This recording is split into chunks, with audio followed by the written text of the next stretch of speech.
Capítulo 1. La llave escondida en tu cerebro. La mayoría de las personas vive sin darse cuenta de que posee dentro de sí un mecanismo capaz de transformar su vida, mejorar sus capacidades y expandir sus límites más allá de lo que creían posible. Cuando hablamos de habilidades mentales, no nos referimos a trucos de memoria ni a cálculos veloces como los de un prodigio matemático. Hablamos de la capacidad de pensar de manera creativa, de aprender más rápido, de mantener la calma bajo presión, de entrenar la atención y de generar cambios profundos en tu manera de sentir y actuar. Tu mente es el software que dirige el cuerpo. Y la buena noticia es que ese software puede reescribirse. Se calcula que tu cerebro tiene alrededor de 86.000 millones de neuronas, pero lo realmente asombroso no es el número, sino la manera en que se comunican. Cada neurona puede establecer miles de conexiones con otras, formando redes más extensas que cualquier ciudad jamás construida. Esas conexiones no son estáticas, cambian, se refuerzan, se debilitan o se crean nuevas según lo que piensas, lo que haces y lo que experimentas. ¿Recuerdas la primera vez que aprendiste a montar en bicicleta? Al principio la torpeza era inevitable. Caídas, pedaleos inseguros, dudas. Sin embargo, con cada intento, tu cerebro reforzaba los circuitos necesarios para coordinar equilibrio, visión y movimiento, hasta que un día, sin darte cuenta, estabas pedaleando con naturalidad. Ese proceso se llama neuroplasticidad y es la base de este libro, El mito de la mente rígida. Durante siglos se creyó que el cerebro era una máquina fija que después de cierta edad solo podía deteriorarse. Era común escuchar frases como, ya no puedes cambiar, así naciste. O, el que nace torcido jamás se endereza. Nada más lejos de la verdad.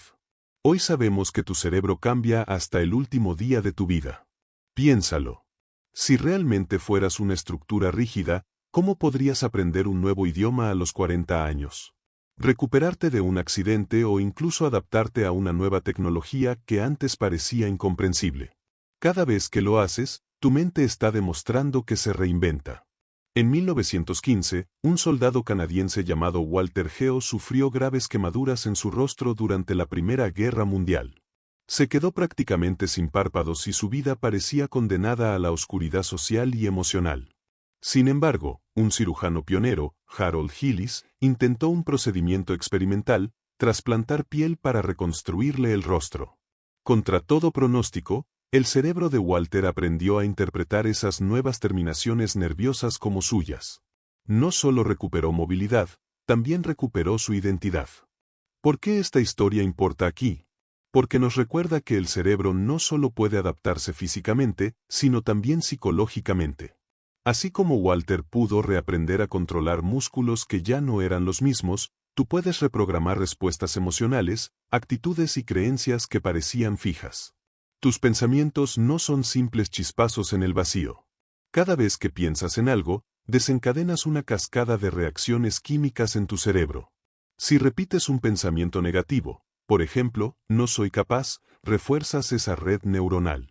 Pero si decides entrenar tu atención en un pensamiento diferente, tengo recursos para aprender. Comienzas a construir un nuevo circuito. Un experimento curioso realizado en la Universidad de Harvard mostró algo revelador. Un grupo de personas practicaba físicamente una secuencia sencilla en el piano durante 5 días. Otro grupo solo la imaginaba mentalmente sin mover los dedos. Al comparar sus cerebros, ambos habían desarrollado cambios similares en las áreas motoras. Esto demuestra que tu mente no distingue tanto entre lo que imaginas y lo que haces. Ambos procesos modifican tu cerebro. La llave es la conciencia. Quizás te preguntes, ¿y cómo uso esa llave? La primera condición es darte cuenta de que la llevas contigo. La conciencia es el interruptor que enciende el proceso de cambio. Muchas personas repiten hábitos de manera automática, reaccionan con ira, dudan de sí mismas o se sabotean sin saberlo. Cuando te detienes y te observas, rompes el piloto automático y abres la posibilidad de actuar diferente. Aquí quiero que recuerdes una frase del filósofo Søren Kierkegaard. La puerta de la felicidad se abre hacia afuera. Hay que retirarse un poco para poder abrirla. En este contexto, retirarte significa observarte, reconocer tus patrones y decidir qué puertas quieres abrir en tu mente. Si decides emprender este viaje, no lo hagas como alguien que espera resultados inmediatos, sino como un explorador. El explorador sabe que habrá días soleados y tormentas inesperadas, pero cada paso lo acerca a territorios desconocidos. Esa es la actitud que desbloqueará tus habilidades mentales, la curiosidad, la paciencia y el compromiso de seguir experimentando. Ahora quiero hacerte una pregunta que servirá como brújula. ¿Qué capacidad mental te gustaría despertar que hoy crees que no tienes? Quizás sea más concentración, más creatividad, más calma o más confianza. Sea cual sea, guárdala en tu mente, porque a lo largo de este libro iremos construyendo las herramientas para que la hagas florecer. Capítulo 2. El mito de los límites mentales. Todos hemos escuchado alguna vez frases como, yo no sirvo para los números, no tengo memoria o la creatividad es cosa de artistas. Estas frases repetidas en voz alta o en silencio se convierten en cadenas invisibles que limitan lo que creemos posible. Pero, ¿y si te dijera que esos límites no son reales, sino construcciones mentales y culturales que hemos aceptado sin cuestionar? La idea de que la mente humana tiene un techo fijo es uno de los mitos más dañinos que arrastramos como sociedad. Nos hace conformarnos, nos impide intentar y peor aún nos roba el entusiasmo de descubrir de qué somos capaces. Durante siglos, la ciencia pensó que las personas nacían con un número determinado de neuronas y que con el tiempo lo único que podíamos hacer era perderlas. Bajo esa visión pesimista, la educación se centraba en llenar un recipiente que no podía cambiar de forma. Si no se te daba bien algo en la escuela, simplemente se asumía que no tenías talento para ello. Este mito se reforzó con el sistema educativo tradicional basado en medir a todos con la misma vara, exámenes estandarizados, memorización mecánica y poca atención a las diferentes maneras de aprender. Muchos crecimos creyendo que éramos malos en determinadas materias, cuando en realidad solo necesitábamos un enfoque distinto. La trampa de las etiquetas. Cuando alguien te dice desde pequeño, eres distraído, eres lento o no eres bueno para esto, tu cerebro lo registra como una verdad. Esas etiquetas se convierten en una profecía autocumplida. Actúas de acuerdo con lo que crees de ti mismo. Y lo más curioso es que no solo aceptas las etiquetas externas, también eres capaz de autoetiquetarte con pensamientos como, ya estoy muy grande para aprender o no tengo la disciplina que se necesita. Sin embargo, estas frases no describen tu realidad, sino tu percepción. Y lo que percibes no siempre es lo que es.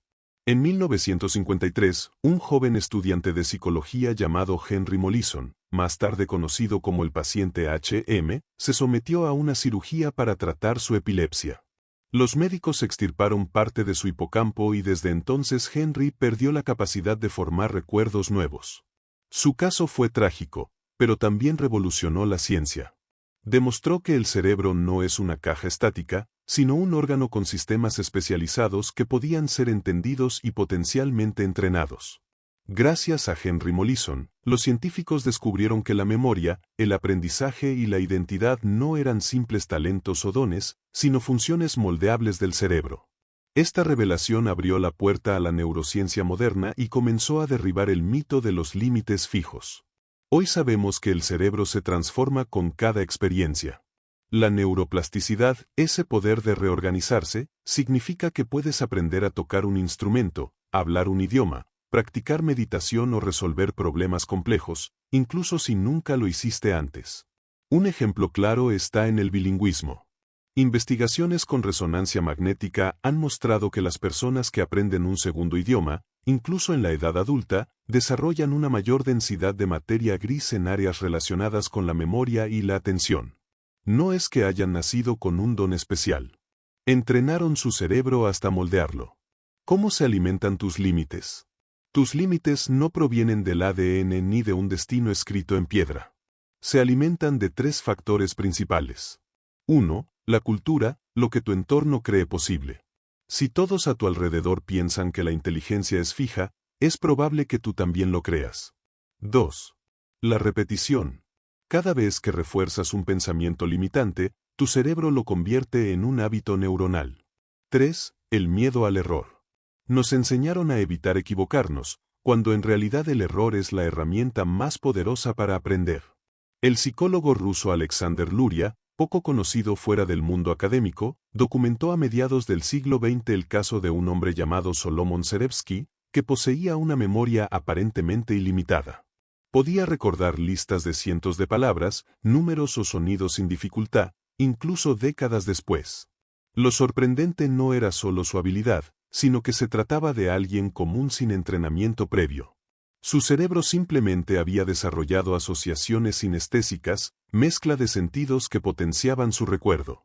La historia de Serebsky nos recuerda que lo que consideramos normal sobre las capacidades humanas puede ser solo la punta del iceberg. Tal vez tú no desarrolles una memoria fotográfica, pero sí puedes superar lo que crees que es tu límite. Para empezar a liberarte del mito de los límites mentales, te propongo 3 pasos prácticos. 1. Cuestiona tus etiquetas. Escribe en un papel una creencia que tengas sobre ti como soy malo para concentrarme. Pregúntate cuándo se originó. ¿Quién me lo dijo? ¿Es un hecho o una interpretación? 2. Redefine el error. La próxima vez que falles en algo, repite mentalmente, este error es un ladrillo más en la construcción de mi aprendizaje. 3. Exponte a lo nuevo. Cada vez que pruebas algo que nunca hiciste, aprender una receta, tocar un instrumento, resolver un rompecabezas, tu cerebro se expande. Haz de la novedad un hábito. Tú eres más que tu pasado. La idea central aquí es clara. No eres la suma de tus limitaciones, sino la suma de tus posibilidades. Lo que fuiste ayer no define lo que puedes ser mañana. La ciencia ya demostró que tus habilidades mentales no son estáticas, son dinámicas, expansivas y maleables. Como dijo el poeta William Blake, si las puertas de la percepción se depuraran, todo aparecería como realmente es. Infinito. Esa infinitud está en ti, esperando a que te atrevas a abrir la puerta. Capítulo 3. El lenguaje secreto del cerebro. Si alguna vez has intentado comunicarte en un país extranjero sin hablar el idioma, sabrás lo frustrante que puede ser. Gestos, sonidos, dibujos improvisados y aún así la mitad del mensaje se pierde. Ahora imagina que dentro de ti habita un traductor silencioso, un sistema que no se comunica con palabras, sino con impulsos eléctricos, emociones y experiencias. Ese es el lenguaje secreto del cerebro. Comprenderlo no solo nos permite traducir lo que pensamos y sentimos, también nos da la clave para moldear nuestra mente de manera consciente, porque el cerebro siempre está hablando, aunque no lo escuches. El código de las conexiones. Cada pensamiento que tienes es en esencia una conversación entre neuronas. Estas células se envían señales químicas y eléctricas a través de diminutos puentes llamados sinapsis. Cuantas más veces repites un pensamiento o una acción, más fuerte se hace esa conexión, como un sendero en el bosque que se abre a fuerza de transitarlo. Aquí está lo interesante. Tu cerebro no distingue entre un sendero útil y otro inútil. Si pasas años repitiendo, soy malo para hablar en público, esa frase tendrá un circuito tan sólido como si hubieras practicado un discurso cada mañana. El cerebro solo fortalece lo que repites, no lo que te conviene. Palabras que moldean realidades. Quizás recuerdes algún consejo de infancia como, no seas tonto, cállate, que no sabes o deja que los demás hablen. Aunque dichas mala intención, esas palabras pueden instalarse como órdenes invisibles en tu sistema. La neurociencia lo confirma. Las palabras no solo describen la realidad, sino que también la crean dentro de tu cerebro. Un estudio de la Universidad de Emory mostró que escuchar metáforas como tenía una voz aterciopelada activa regiones sensoriales del cerebro relacionadas con el tacto. Es decir, el lenguaje no es neutro, literalmente cambia tu experiencia neuronal. Si unas simples palabras pueden alterar tu percepción, imagina el poder de los pensamientos que repites todos los días. El cerebro no solo habla en palabras y conexiones. Su gramática principal es la emoción. Lo que está teñido de emoción se recuerda con más fuerza. Por eso recuerdas dónde estabas cuando recibiste una noticia impactante, pero no que comiste exactamente hace 10 días. El neurólogo Antonio Damasio explicó que las emociones funcionan como marcadores somáticos, señales físicas que le dicen a tu cerebro que es importante y que no. Dicho de otra manera, la emoción es el resaltador fluorescente de tu memoria. Esto tiene una implicación poderosa. Si quieres que tu cerebro aprenda algo nuevo o cambie un hábito, necesitas involucrar emoción en el proceso.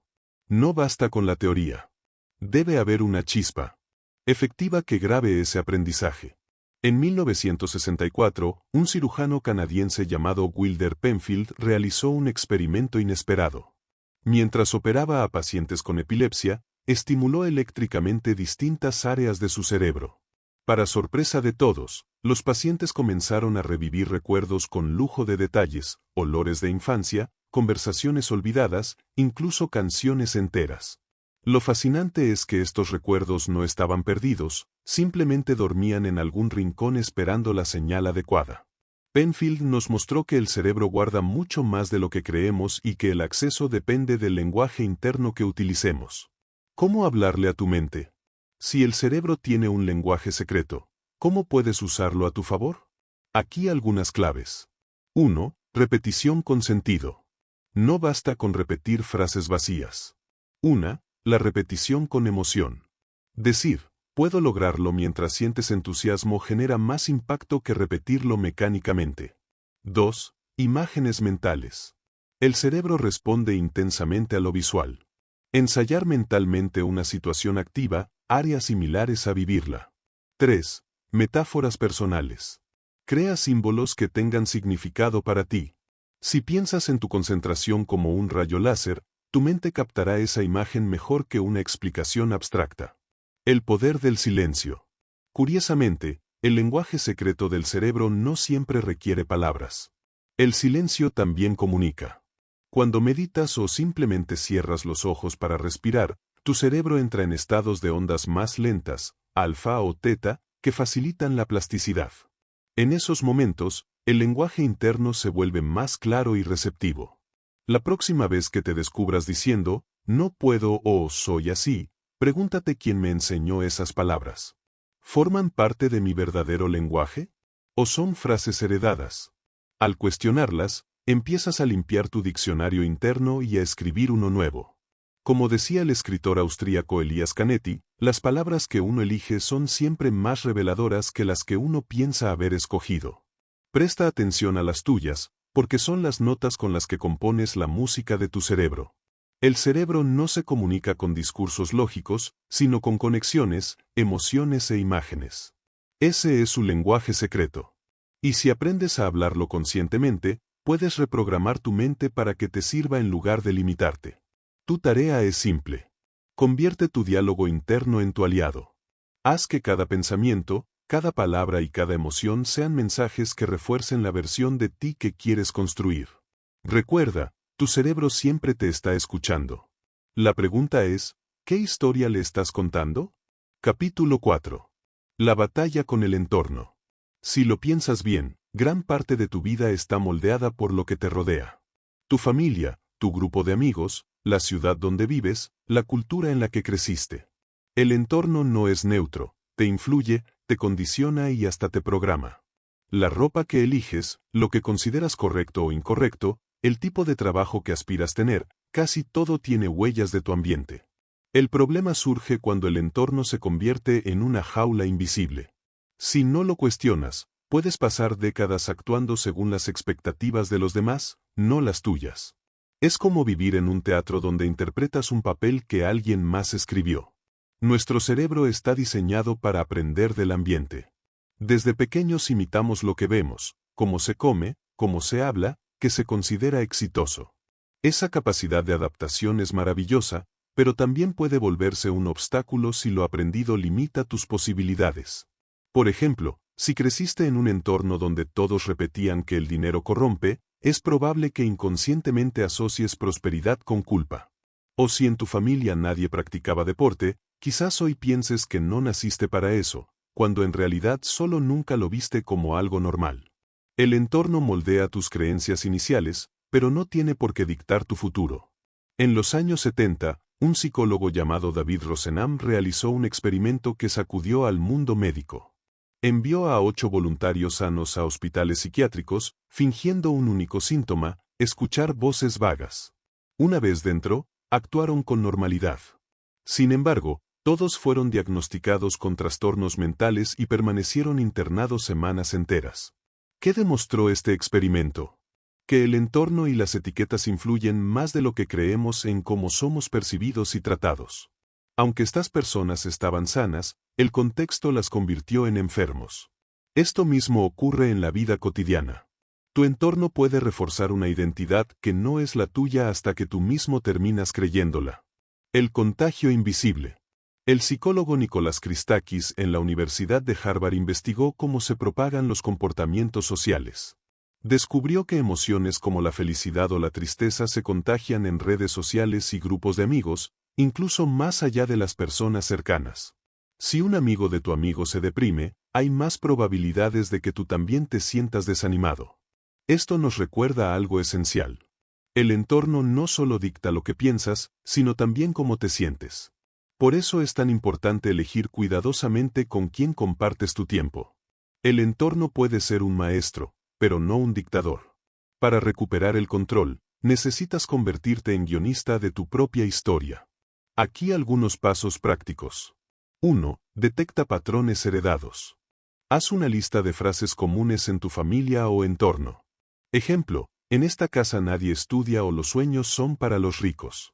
Pregúntate si quieres seguir escribiendo bajo esas reglas.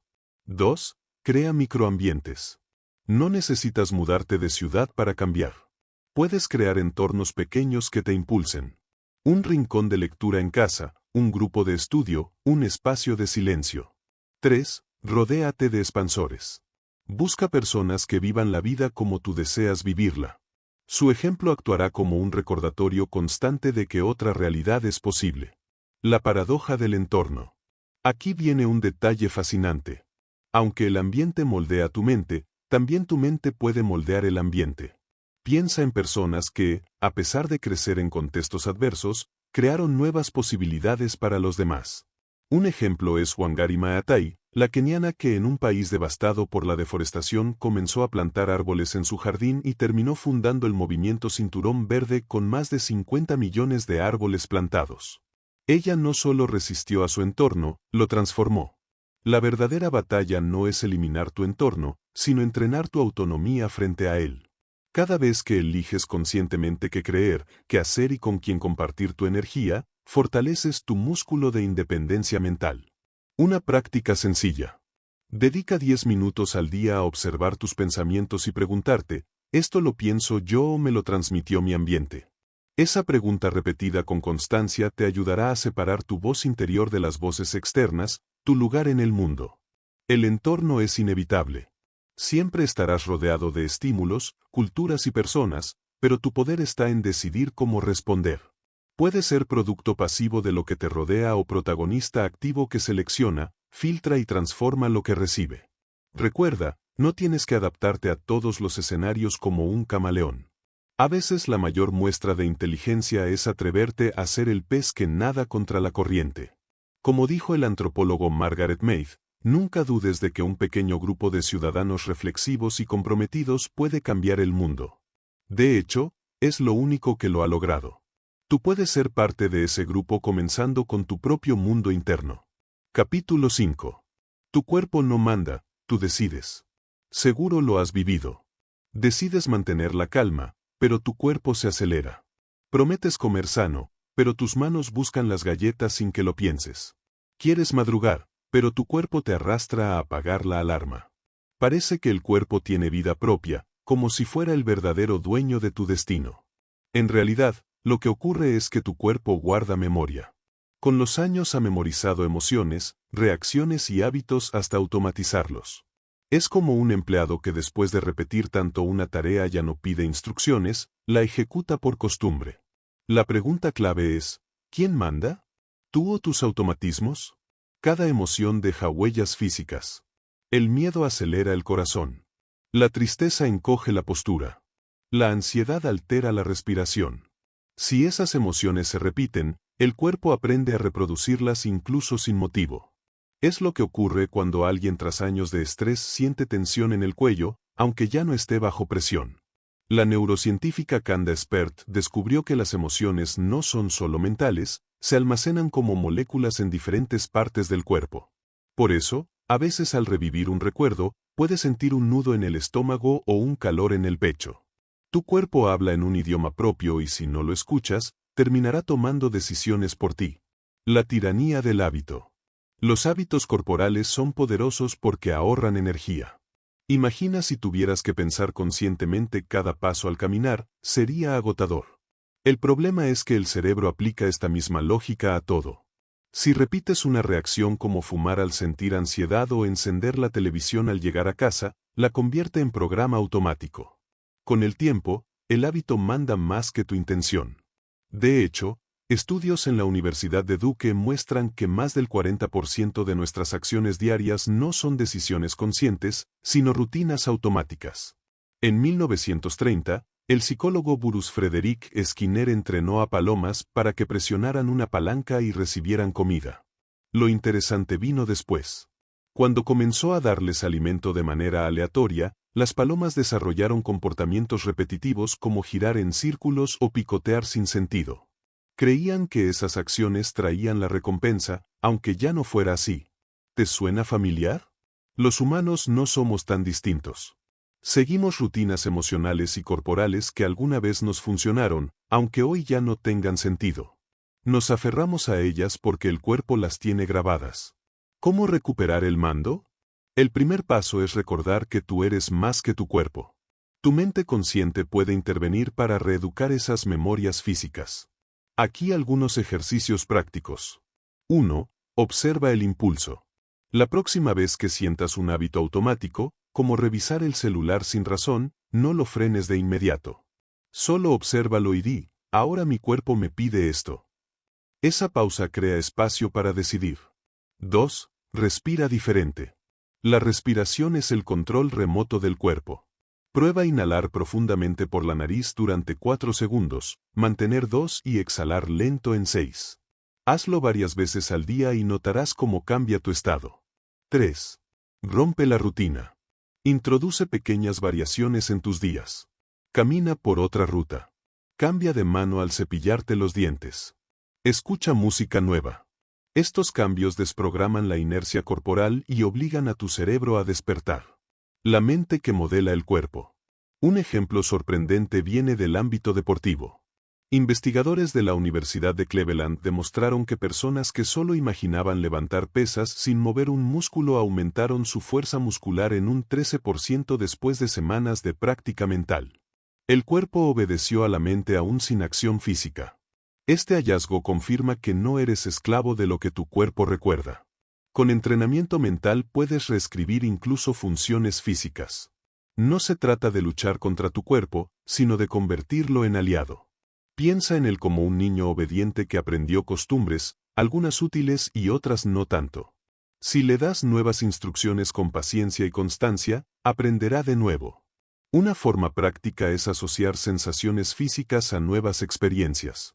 Por ejemplo, si quieres cultivar calma, acompaña tu práctica de meditación con un gesto físico, como colocar la mano en el corazón.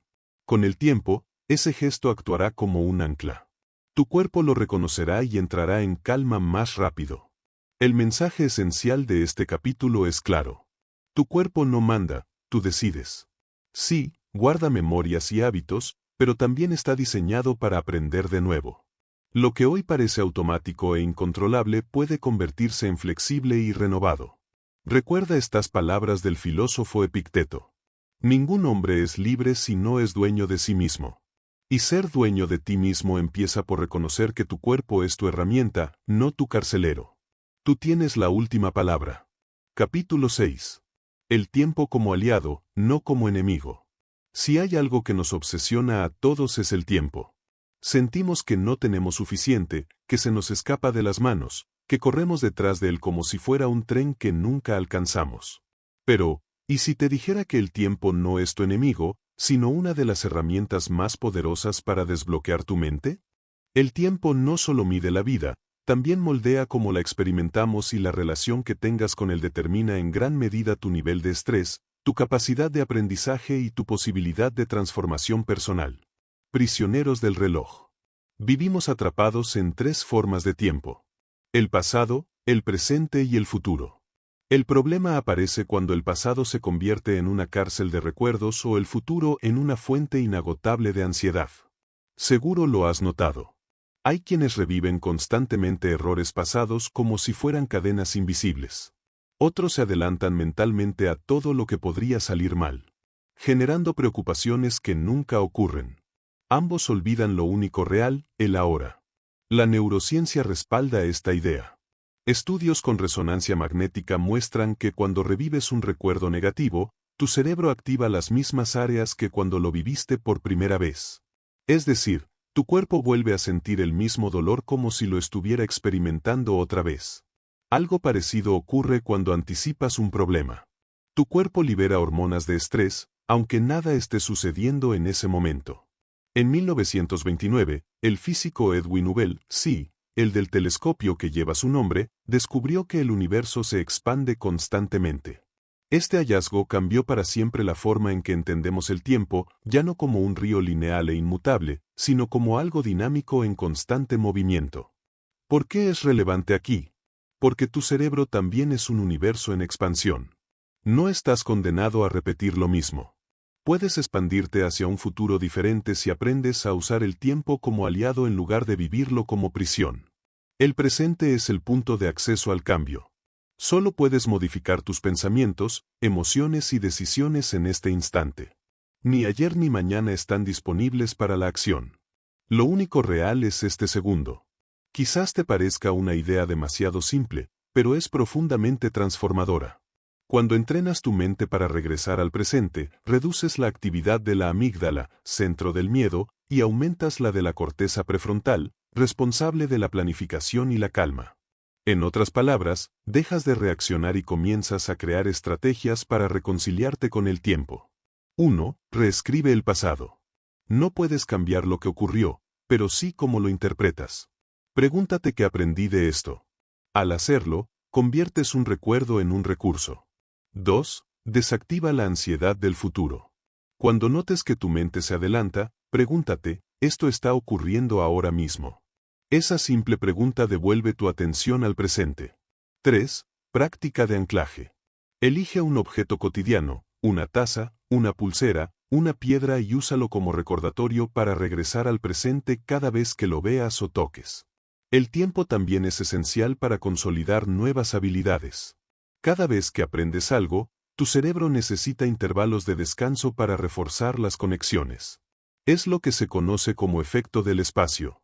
Por eso, estudiar un poco cada día es más eficaz que intentar aprender todo en una noche. Un ejemplo fascinante viene de los violinistas estudiados por el psicólogo Anders Ericsson. Descubrió que los más virtuosos no practicaban más horas que los demás, sino que estructuraban su tiempo en bloques intensos de 90 minutos seguidos de descanso. El secreto no estaba en el esfuerzo constante, sino en usar el tiempo de manera inteligente. La paradoja del tiempo. Curiosamente, cuanto más presentes estamos, más se expande el tiempo. Piensa en un día en que viajaste a un lugar nuevo. Cada detalle era vívido, cada experiencia parecía alargarse. En cambio, cuando repites la misma rutina todos los días, las semanas vuelan sin darte cuenta. Esto ocurre porque el cerebro registra el tiempo en función de la novedad y la atención. Cuanto más consciente eres, más plena se vuelve tu experiencia del tiempo. Quiero proponerte un ejercicio sencillo. Dedica 5 minutos al día a detenerte y observar algo cotidiano con plena atención.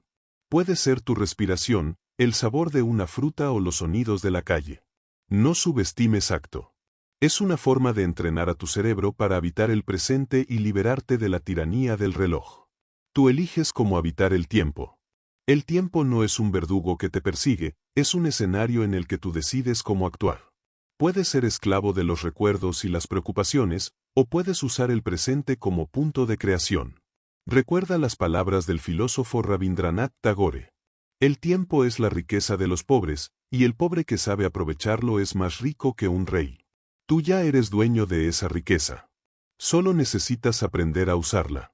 El tiempo puede ser tu aliado más leal siempre que decidas vivirlo conscientemente. Capítulo 7. 3 cerebros. Un solo destino. Cuando pensamos en el cerebro, solemos imaginarlo como un órgano único, una masa gris que guarda todos nuestros secretos. Pero en realidad, dentro de ti conviven 3 cerebros diferentes, cada uno con su propio lenguaje, sus prioridades y su forma de ver el mundo. Y aunque a veces parecen pelear entre sí, su destino común es guiarte hacia la vida que construyas. Comprenderlos no solo es fascinante, es esencial si quieres tomar las riendas de tu transformación, porque hasta que no sepas quién habla dentro de ti, no podrás decidir a quién escuchar. El cerebro reptiliano, el guardián de la supervivencia.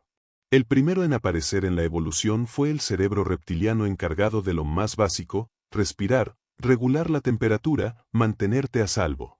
Su lógica es simple. Sobrevive. Cuando sientes miedo repentino y tu corazón se acelera, es este cerebro quien presiona el botón de alarma. No le interesa si tu objetivo es dar una charla o empezar un proyecto.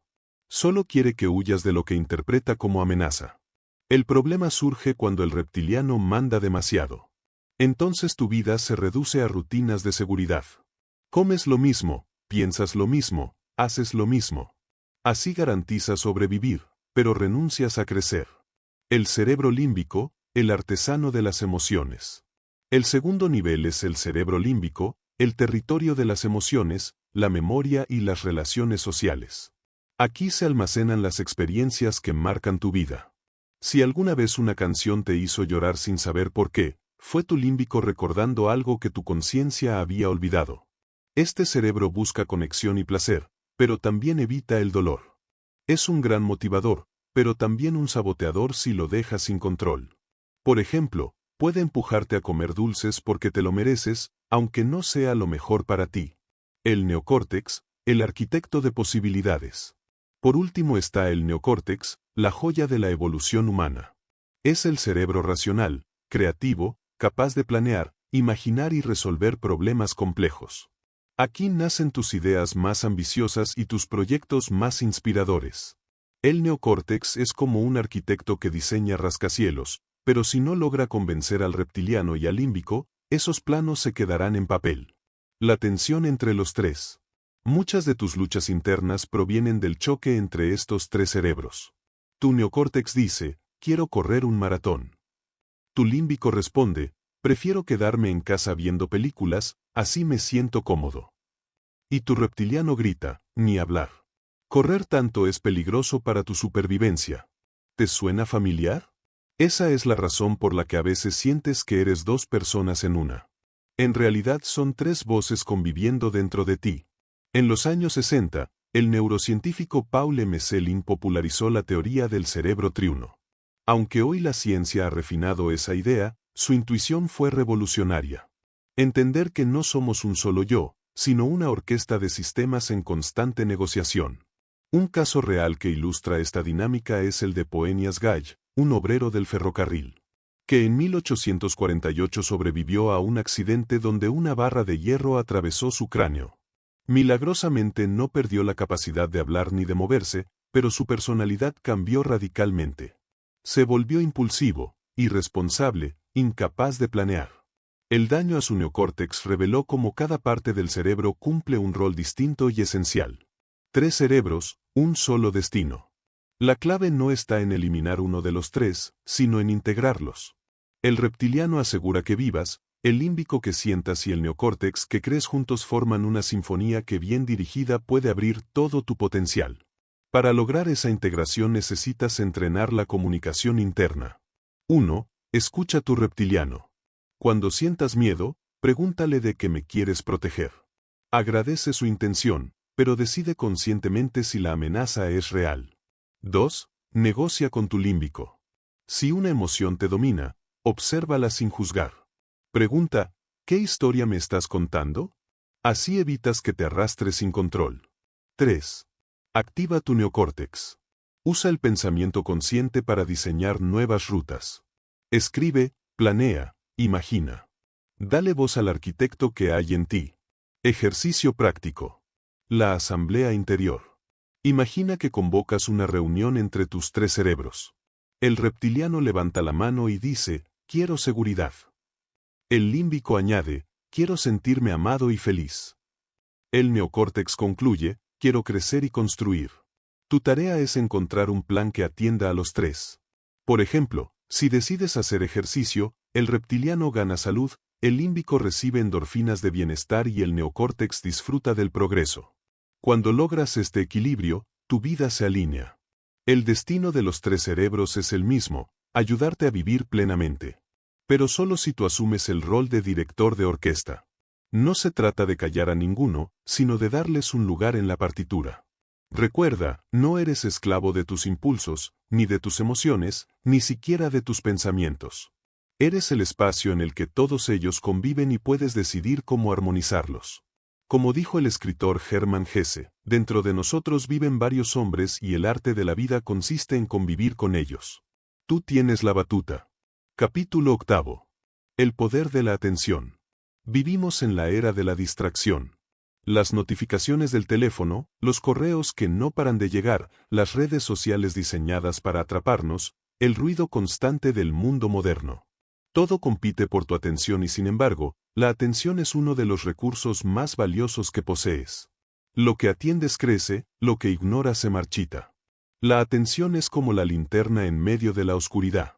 Donde apuntas la luz, ves con claridad, lo demás se desvanece. Aprender a dirigir tu atención es aprender a dirigir tu vida. ¿Qué es realmente la atención? La atención no es solo concentrarse, es la capacidad de elegir entre millones de estímulos posibles cuál será tu foco en cada momento. Tu cerebro procesa alrededor de 11 millones de bits de información por segundo, pero solo puedes atender conscientemente a unos 40. Eso significa que tu realidad consciente depende de lo que eliges mirar. ¿Te das cuenta del poder que esto implica? No vives en la realidad absoluta, sino en la versión que tu atención selecciona. En 1999, los psicólogos Daniel Simons y Christopher Chapp realizaron un experimento famoso conocido como el gorila invisible. Mostraron a un grupo de personas un video en el que dos equipos se pasaban una pelota de baloncesto y pidieron que contaran los pases del equipo blanco. En medio del juego, un hombre disfrazado de gorila atravesaba la escena golpeándose el pecho. Sorprendentemente, casi la mitad de los participantes no lo vio. Estaban concentrados en contar los pases que su atención filtró al gorila. Este experimento demuestra que lo que no atiendes simplemente no existe para ti. ¿Cuántos gorilas invisibles hay en tu vida ahora mismo, porque tu atención está atrapada en lo equivocado? La atención como energía. La neurociencia nos dice que las neuronas que se activan juntas se fortalecen juntas. Cada vez que enfocas tu atención en algo, refuerzas las conexiones asociadas. Es como regar una planta. Donde pones agua florece. Donde no, se seca. Si tu atención se centra en preocupaciones y quejas, tu cerebro fortalecerá los circuitos de ansiedad. Si la diriges hacia aprendizajes y posibilidades, esos circuitos crecerán. La atención no solo observa, crea. El problema es que tu atención es limitada y muy codiciada. Las empresas tecnológicas lo saben y han diseñado plataformas para capturarla. Cada notificación, cada scroll infinito, cada me gusta actúa como un imán para tu mente. No es falta de disciplina personal, es que estás luchando contra industrias que invierten millones en estudiar cómo mantenerte enganchado. Por eso, recuperar tu atención no es un lujo, es un acto de libertad mental. Estrategias para entrenar tu atención. 1. Elimina lo superfluo. Dedica momentos del día a desconectar el teléfono o ponerlo en modo avión.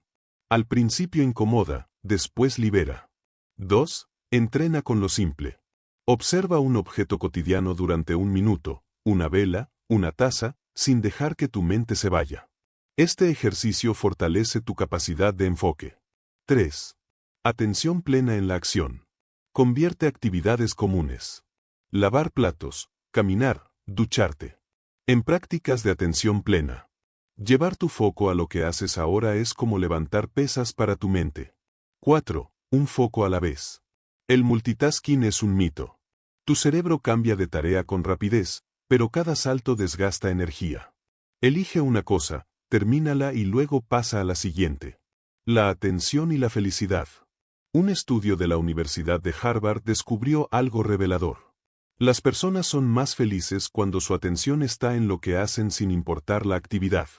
Es decir, puedes sentir mayor bienestar lavando platos con atención plena que soñando despierto en un viaje a la playa mientras trabajas. La felicidad no depende tanto de lo que haces, sino de dónde está tu atención. Cuando aprendes a dirigir tu atención, te conviertes en arquitecto de tu mente. Dejas de ser víctima del ruido externo y comienzas a elegir con conciencia dónde invertir tu energía. Recuerda las palabras de William James: pionero de la psicología moderna. La educación suprema consiste en dirigir la atención hacia lo que importa. Esa es tu misión, aprender a enfocar, sostener y proteger tu atención como el recurso vital que es tu vida. Es aquello a lo que decides prestar atención. Capítulo 9. Meditación sin misterios. La palabra meditación suele generar imágenes muy concretas: monjes sentados durante horas, personas con túnicas en templos lejanos, incienso encendido y mantras repetidos hasta el infinito. Y aunque esas formas existen y tienen valor, la meditación no es un privilegio de sabios orientales ni una práctica inaccesible. En realidad, la meditación es un entrenamiento mental tan práctico como ejercitar un músculo. No se trata de vaciar la mente, algo imposible, sino de aprender a observarla y dirigirla. Piensa en ello como aprender a conducir un coche. Al principio se siente extraño, pero con práctica se convierte en una habilidad natural. En las últimas décadas, la neurociencia ha estudiado con rigor la meditación. Investigadores como Richard Davidson en la Universidad de Wisconsin descubrieron que las personas que meditan con regularidad muestran mayor actividad en la corteza prefrontal izquierda asociada a emociones positivas y resiliencia. Además, las resonancias magnéticas han revelado que la meditación fortalece el hipocampo clave para la memoria y el aprendizaje, y reduce el tamaño de la amígdala, centro del miedo y la ansiedad. Es decir, meditar literalmente remodela tu cerebro.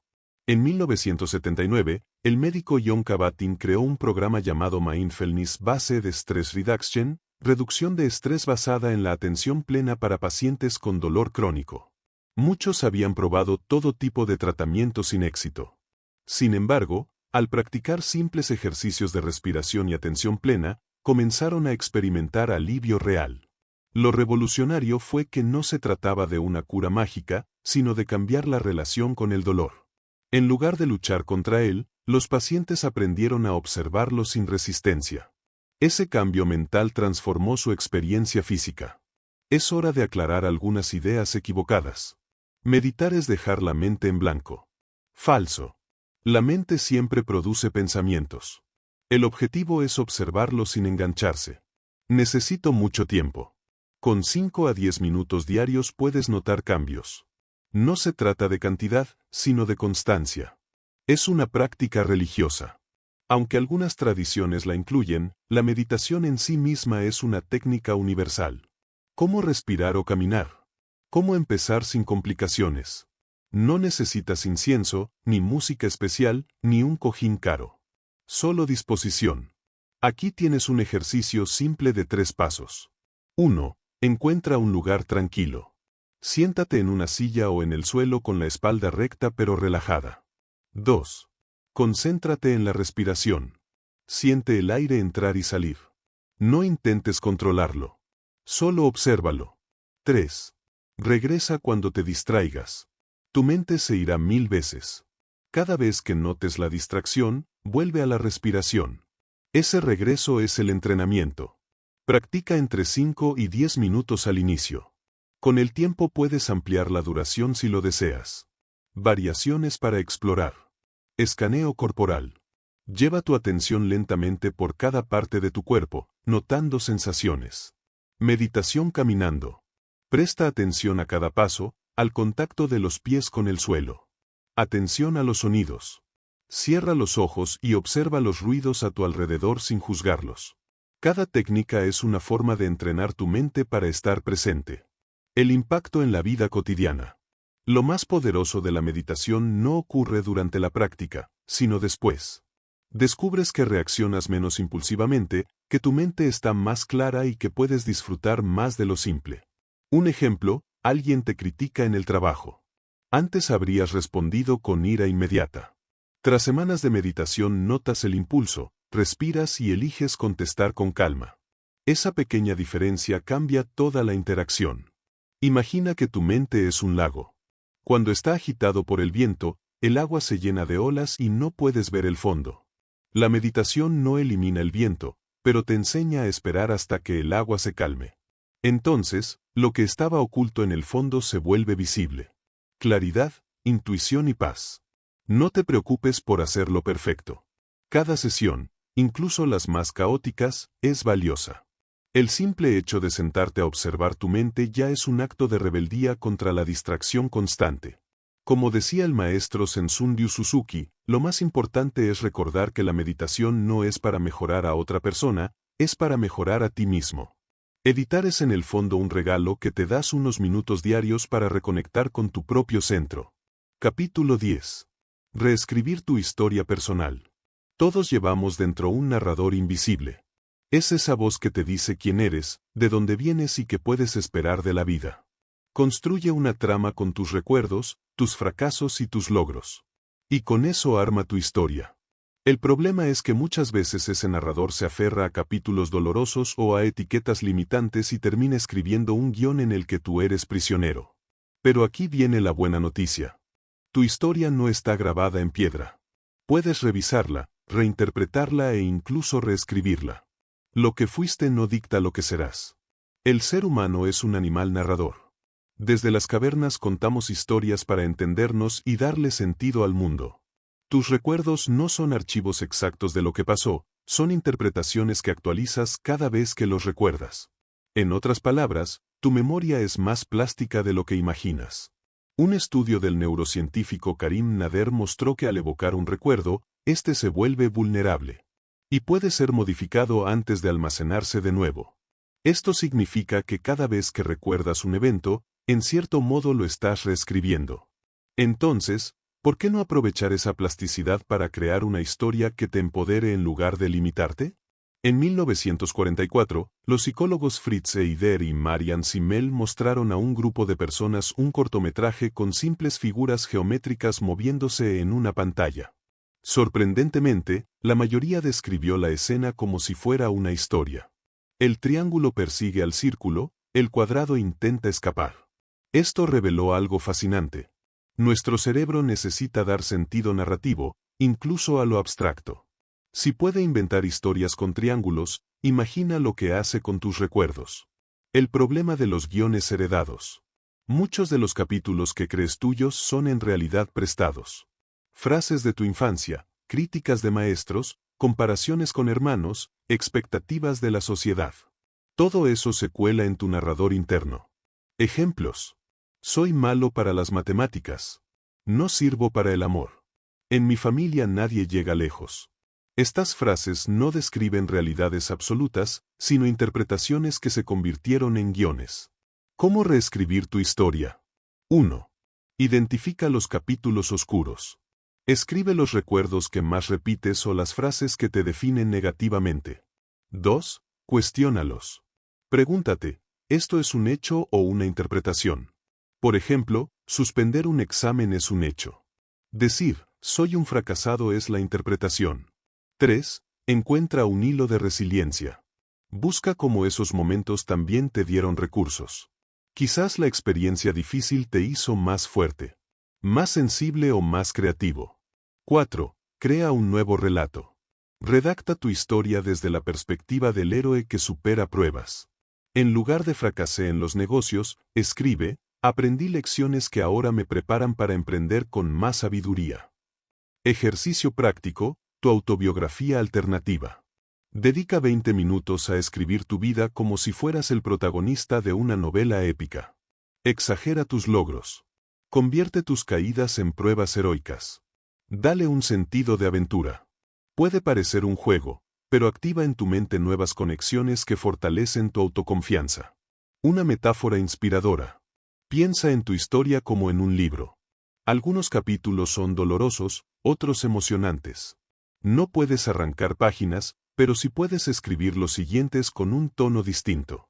La clave no es negar el pasado, sino reinterpretarlo para que se convierta en la base de algo mejor. Ejemplos de transformación. Nelson Mandela pasó 27 años en prisión. Podría haberse contado a sí mismo la historia de ser víctima de la injusticia. En cambio, narró su vida como la de un hombre que transformó el sufrimiento en lucha por la libertad. Frida Kahlo convivió con dolores físicos constantes. Su historia podría haber sido la de la resignación, pero eligió narrarse como artista que convertía el dolor en arte. Tú también puedes decidir desde qué ángulo contar tu vida. Lo esencial aquí es recordarte que tú eres el autor de tu historia personal. No siempre puedes controlar los hechos, pero sí el significado que les das. Y ese significado cambia tu presente y tu futuro. Como dijo Viktor Frankl, sobreviviente de los campos de concentración nazis, al hombre se le puede arrebatar todo, salvo una cosa, la última de las libertades humanas. Elegir su actitud frente a las circunstancias, elegir su propio camino. No eres un personaje fijo, eres el escritor que tiene la pluma en la mano. Capítulo 11. El arte de la creación mental. Todo lo que existe en el mundo físico empezó primero en la mente de alguien. Una canción, un edificio, un invento, incluso los grandes movimientos sociales. Antes de ser realidad fueron imágenes e ideas en la mente de una persona. Ese es el arte de la creación mental, usar tu imaginación no como un escape, sino como un laboratorio de construcción de futuros. La diferencia entre soñar despierto y crear mentalmente está en la intención. Soñar despierto es dejar que tu mente vague. Crear mentalmente es dirigirla con propósito, como un pintor que elige cada trazo para dar forma a su obra. El cerebro no distingue. Un hallazgo fascinante de la neurociencia es que el cerebro responde de manera muy similar a lo que imaginas y a lo que experimentas. Cuando ensayas mentalmente una acción, activas los mismos circuitos neuronales que si la realizaras. El psicólogo Alan Richardson, en un experimento con jugadores de baloncesto, dividió a los participantes en 3 grupos. Uno practicaba tiros libres físicamente, otro solo los ensayaba mentalmente y un tercero no practicaba. Después de varias semanas, el grupo que practicó mentalmente mejoró casi tanto como el que lo hizo físicamente. Esto demuestra que la creación mental no es fantasía, es entrenamiento real. Thomas Edison, el famoso inventor, tenía un curioso método para estimular la creación mental. Solía sentarse en un sillón con bolas metálicas en las manos. Al quedarse medio dormido, las bolas caían al suelo y lo despertaban justo cuando su mente estaba en el estado liminal entre la vigilia y el sueño. En ese espacio donde la imaginación fluye sin filtros surgieron muchas de sus ideas. Edison entendía lo que hoy confirma la ciencia, que la mente puede ser entrenada para generar nuevas conexiones y soluciones creativas. ¿Cómo practicar la creación mental? 1. Define con claridad lo que deseas. Tu cerebro necesita imágenes concretas. En lugar de pensar quiero éxito, visualiza cómo se ve y se siente para ti. 2. Usa todos tus sentidos. Imagina no solo la imagen, sino los sonidos, olores y emociones asociados. Cuanto más multisensorial, más real para tu cerebro. 3. Siente como si ya fuera cierto. El ingrediente clave es la emoción. No basta con imaginar. Necesitas sentir la experiencia en tu cuerpo. 4. Repite con constancia. Como cualquier habilidad, la creación mental se fortalece con práctica diaria. Dedica al menos 10 minutos al día. Ejercicio práctico. El ensayo mental. Cierra los ojos e imagina una situación que deseas dominar. Una presentación, un examen, una competencia. Visualízate realizándola con calma y éxito. Nota tu postura, tu voz, tus emociones. Repite este ensayo varias veces. Cuando llegue el momento real, tu cerebro lo reconocerá como algo ya vivido. La creación mental y la identidad. Aquí está el verdadero poder. Cada vez que ensayas mentalmente, no solo entrenas una acción, sino que moldeas tu identidad. Si todos los días te visualizas como una persona segura, creativa y capaz, tu cerebro comienza a construir esa versión de ti. Recuerda que tus pensamientos repetidos son las instrucciones que tu mente usa para definir quién eres. La creación mental es entonces un método consciente de elegir qué instrucciones dar. Piensa en tu mente como un taller de carpintería. Si solo dejas entrar materiales al azar, tu obra será caótica. Pero si eliges la madera, las herramientas y el diseño, puedes construir algo bello y sólido. La creación mental es esa elección consciente de materiales internos. Jim Carrey, cuando era un actor desconocido, escribió un cheque ficticio de 000 por servicios de actuación y lo guardó en su billetera. Años después cobró esa misma cantidad por una película. Su creación mental fue la semilla de su realidad. No se trata de magia, sino de enfoque sostenido y acción alineada. El arte en tus manos. Tu mente es un lienzo y cada día pintas en él con tus pensamientos, imágenes y emociones. La pregunta es, pasa al azar o con intención. Como dijo Goethe, sea lo que sea que puedas hacer o sueñes que puedes hacer, comiénzalo. La osadía tiene genio, poder y magia. Atrévete a usar el arte de la creación mental. Lo que hoy imagines con convicción puede convertirse en tu mañana. Capítulo 12. Las emociones como motor. Imagina que tu mente es un coche deportivo de última generación, potente, veloz, lleno de posibilidades. Ahora piensa que lo hace avanzar. No es el diseño ni las ruedas, sino la gasolina. En tu vida esa gasolina son las emociones. Sin ellas, cualquier plan, meta o aprendizaje se queda en papel. Las emociones son la chispa que convierte una idea en acción. Puedes saber qué debes hacer, pero hasta que no lo sientes, no lo haces.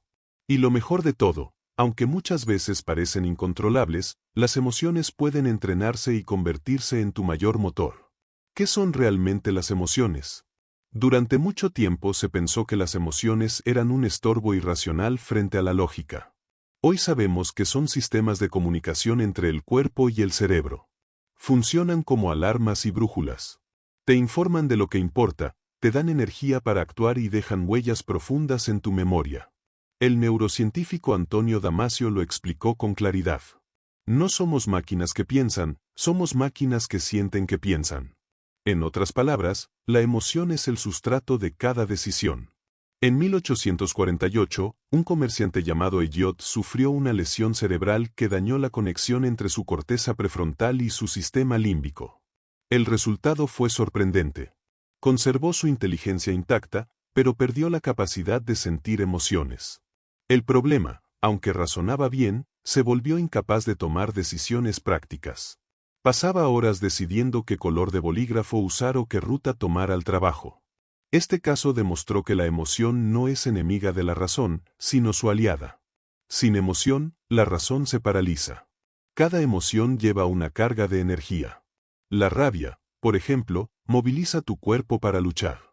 La tristeza te invita a detenerte y reflexionar. La alegría abre tu mente a nuevas conexiones. No hay emociones malas en sí mismas. El problema es quedarse atrapado en una sola sin aprender a canalizarla. Un miedo puntual puede salvarte de un peligro, pero un miedo constante te encierra en una cárcel invisible. Una tristeza breve puede ayudarte a procesar una pérdida, pero una tristeza sostenida se convierte en apatía. La clave está en aprender a leer esa energía y dirigirla. ¿Cómo entrenar tus emociones como motor? 1. Nómbralas. Poner palabras a lo que sientes disminuye su intensidad. Decir, estoy ansioso, activa tu neocórtex y calma tu sistema límbico. 2. Respira a través de ellas.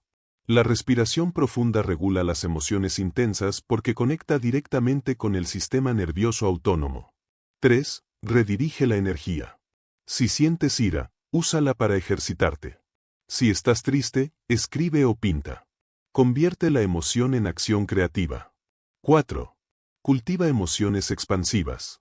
La gratitud, la compasión y la alegría tienen un efecto multiplicador en la salud y el rendimiento mental.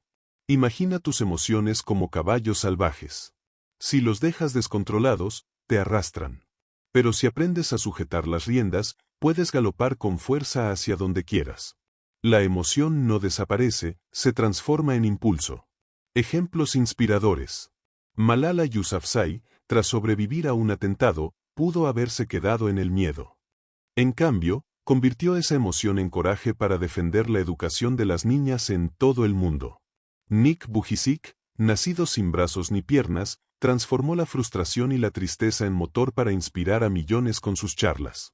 Ambos muestran que no se trata de eliminar emociones dolorosas, sino de convertirlas en energía constructiva. Cada día tienes microoportunidades para entrenar tus emociones. Cuando alguien te irrita en el tráfico, cuando recibes una crítica, cuando sientes gratitud por un gesto pequeño, si en esos momentos eliges conscientemente cómo responder, estás fortaleciendo tu músculo emocional. El verdadero poder.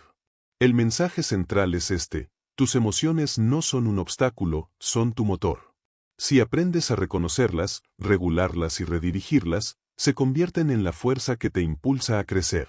Recuerda las palabras de Helen Keller, quien a pesar de ser sorda y ciega logró convertirse en escritora y activista. El optimismo es la fe que conduce al logro. Nada puede hacerse sin esperanza y confianza. La esperanza, la confianza, la pasión. Todas son emociones y todas están disponibles para ti. No se trata de sentir menos, sino de sentir mejor. Capítulo 13. Del pensamiento a la acción inspirada. Seguramente alguna vez te has encontrado atrapado en el mundo de las ideas. Piensas en proyectos, sueñas con metas. Te emocionas con planes, pero nunca llegan a hacerse realidad. La distancia entre el pensamiento y la acción es donde se pierden la mayoría de los sueños. El reto no es solo tener buenas ideas, sino convertirlas en pasos concretos, y ahí entra la acción inspirada. No se trata de moverte por inercia, sino de actuar con dirección, motivación y sentido. La trampa de la postergación. Tu cerebro está diseñado para ahorrar energía. Cuando surge una idea que implica esfuerzo, activa mecanismos de resistencia. Mejor mañana. Todavía no estoy listo. Cuando tenga más tiempo. Esa voz interna que parece lógica en realidad es miedo disfrazado de prudencia. La acción inspirada corta esa inercia. Es moverte, aunque no todo esté perfecto, confiando en que el camino se aclarará mientras avanzas. En 1910, un joven piloto llamado Eugene realizó el primer despegue de un avión desde la cubierta de un barco. Nadie lo había hecho antes. Muchos lo llamaron loco. Las probabilidades de fallar eran altísimas. Sin embargo, Eli no esperó a que hubiera protocolos ni garantías. Lo intentó y abrió la puerta a lo que hoy conocemos como la aviación naval. Si Eli hubiera esperado el momento perfecto, quizás esa historia nunca se habría escrito. Su acción inspirada cambió el curso de la tecnología. Pensar no basta. Las investigaciones del psicólogo Peter Golditzer demuestran que tener una intención clara no garantiza cumplirla. Lo que marca la diferencia son los llamados planes de implementación. Decidir de antemano cuándo, dónde y cómo actuar. Por ejemplo, mañana a las 8 de la mañana caminaré 30 minutos en el parque. Es mucho más eficaz que quiero hacer más ejercicio.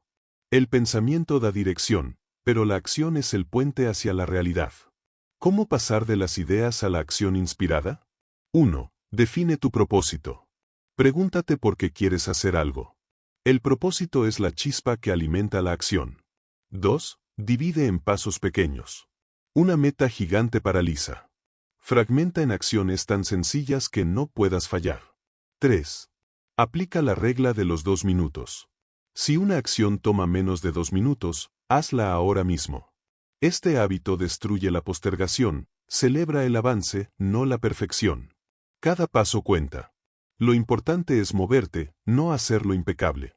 Acción inspirada versus acción impulsiva. No confundas la acción inspirada con la acción apresurada. La acción impulsiva es moverte sin dirección solo para escapar de la incomodidad. La acción inspirada, en cambio, nace de un pensamiento claro y de una emoción alineada. Es como remar en un río. Puedes agitar los brazos sin rumbo y cansarte, o remar en la dirección correcta y avanzar con fluidez. La emoción es el combustible que transforma una idea en movimiento. Si asocias tus acciones con emociones positivas, el hábito se consolida más rápido.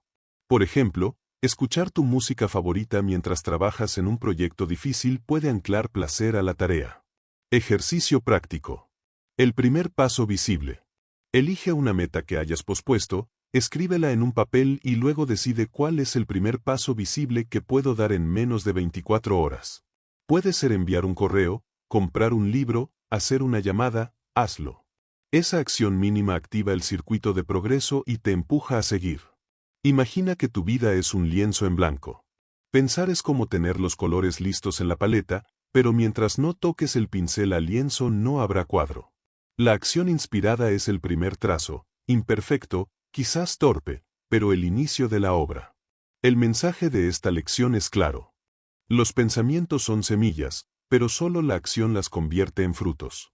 No necesitas esperar la perfección, necesitas dar el primer paso. Recuerda las palabras de Goethe. Sea lo que hagas o sueñes que puedes hacer, comiénzalo. La osadía tiene genio, poder y magia. La magia ocurre cuando piensas, sientes y actúas en la misma dirección. Capítulo 14. La mente expansiva.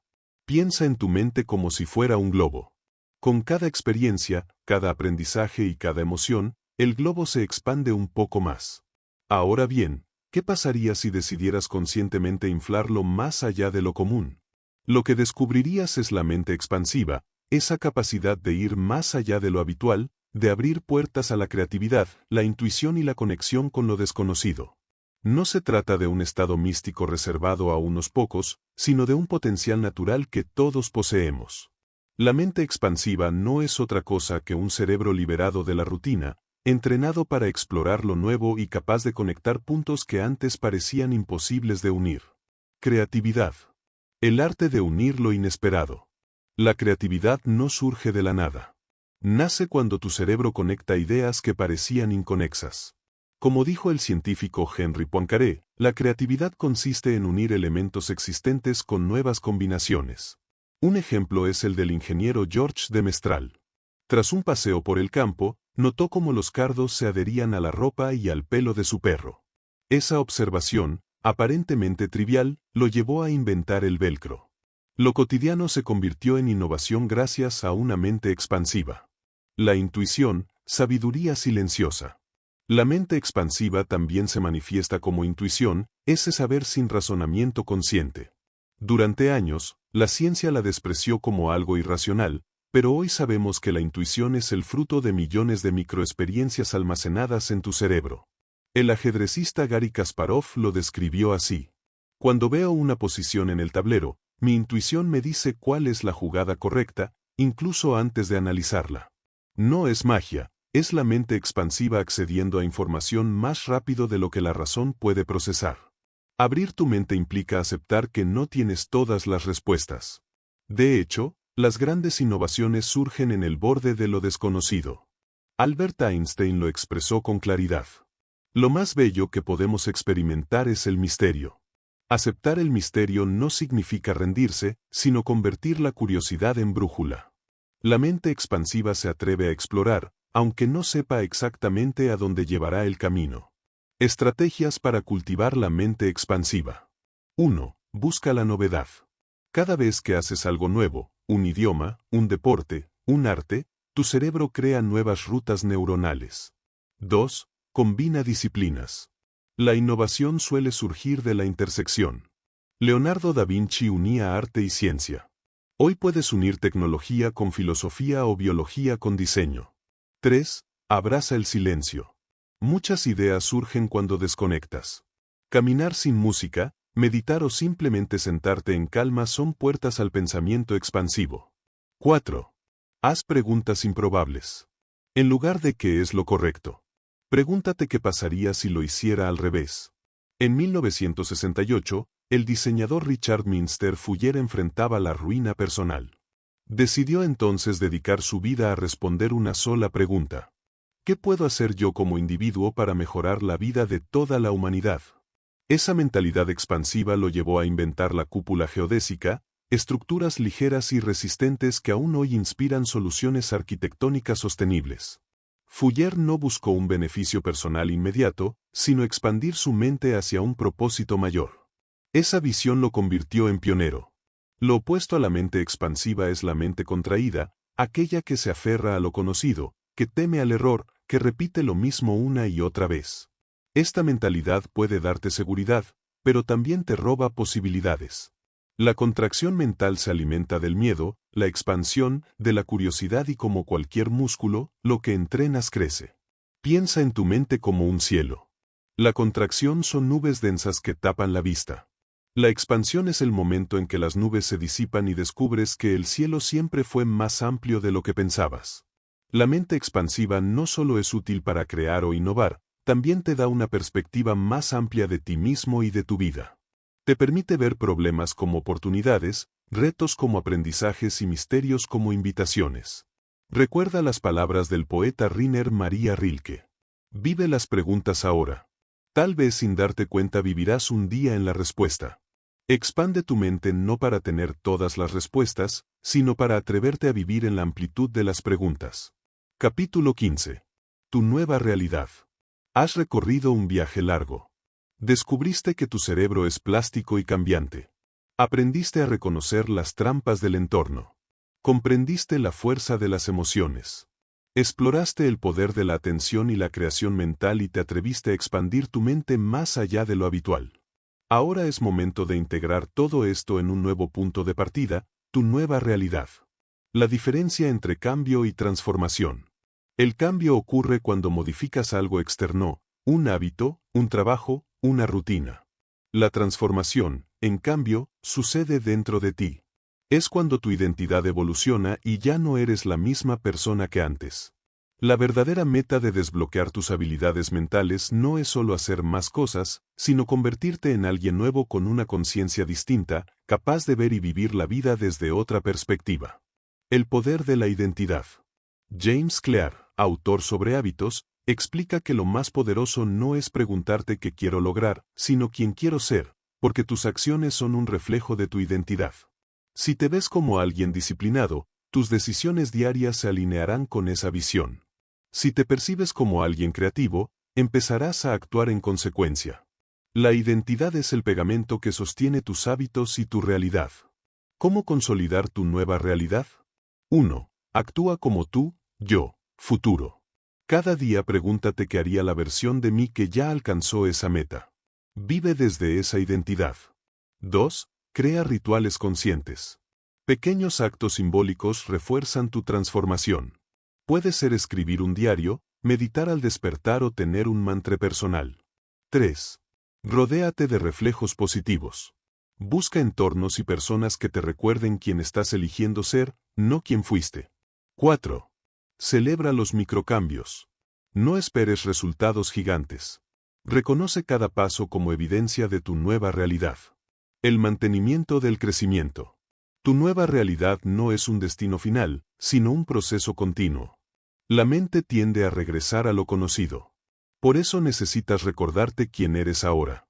Cada día es una oportunidad para reafirmar tu identidad expansiva y elegir conscientemente tu camino. Un consejo práctico.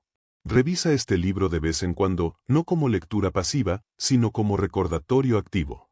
Vuelve a los ejercicios, a las preguntas, a los ejemplos. La repetición consciente es lo que convierte la transformación en algo duradero. Piensa en ti como un navegante que ha aprendido a leer el mapa de su mente. Al inicio, las aguas parecían turbulentas e incontrolables. Ahora sabes usar el timón de tu atención, el motor de tus emociones y las velas de tu creatividad. El mar seguirá teniendo tormentas, pero ya no eres un barco a la deriva. Eres el capitán de tu viaje. La nueva realidad que construyas dependerá de cuánto te comprometas con tu propio crecimiento. No necesitas ser perfecto ni tener todas las respuestas. Lo único que necesitas es elegir cada día avanzar un poco más hacia la versión de ti que ya vislumbras. Como dijo Marianne Williamson, nuestro mayor miedo no es que seamos inadecuados. Nuestro mayor miedo es que seamos poderosos más allá de toda medida. Ese poder ya está en ti. Lo has sentido en cada capítulo. Ahora te toca vivirlo. Este libro no termina aquí. Lo que tienes en tus manos no es un manual cerrado, sino una invitación abierta a seguir explorando, practicando y expandiendo tus habilidades mentales. Tu cerebro, tu mente y tu vida son más plásticos de lo que jamás imaginaste. No te conformes con sobrevivir. Atrévete a crear, transformar y vivir tu nueva realidad con plenitud. ¿Has escuchado el audiolibro? Desbloquea tus habilidades mentales.